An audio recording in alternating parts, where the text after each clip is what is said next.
Hello, magandang hapon po sa inyong lahat mga kapwa ko ka-farmers. So ngayong hapon nag-ikot po tayo sa taniman po natin ng mais, no?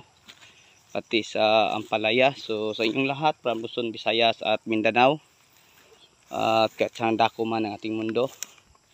Magandang hapon po sa inyo mga kapwa ko ka-farmers. So ngayong hapon, ito na po no ang sitwasyon sa ating mais. So meron tayong sweet corn na Morado F1, Lakan, Macho F1. Tsaka meron tayong mais na yellow, may puti. Then meron tayong ampalaya, meron tayong okra.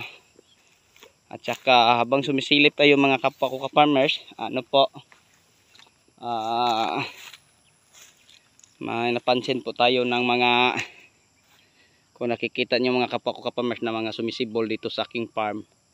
So ang tawag namin dito sa Bisaya, uhong. Ano naman sa iba, libgos at saka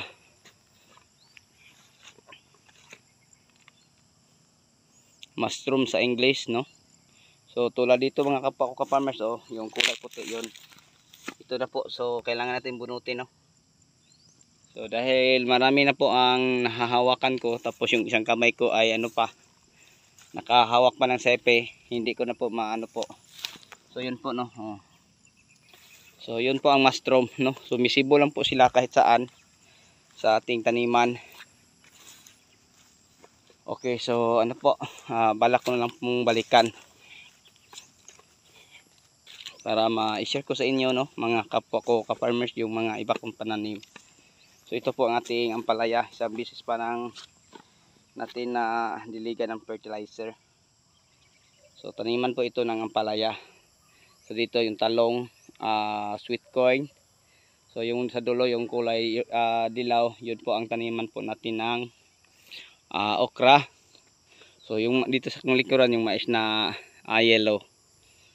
So yun po, no, mga kapwa ko ka-farmers. So meron tayong maraming variety nito na magkasabay nating itatanim dito sa ating bukirin.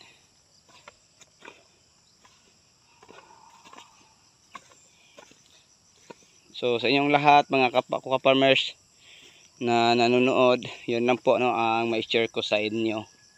So isang tatanong sa akin sa planting distance ng palaya, roto meters, ibig sabihin simula dito patungo dito, yun po ang 2 meters. Then hill to hill, no, mga kapwa ko ka-farmers, ang planting distance natin ay 1 meter. So ibig sabihin simula dito patungo dito, yun po ang 1 meter. So yun lang po, no, mga kapwa ko ka-farmers, ito po ang taniman ko. So sa inyong lahat, hanggang dito na lang. Maraming salamat.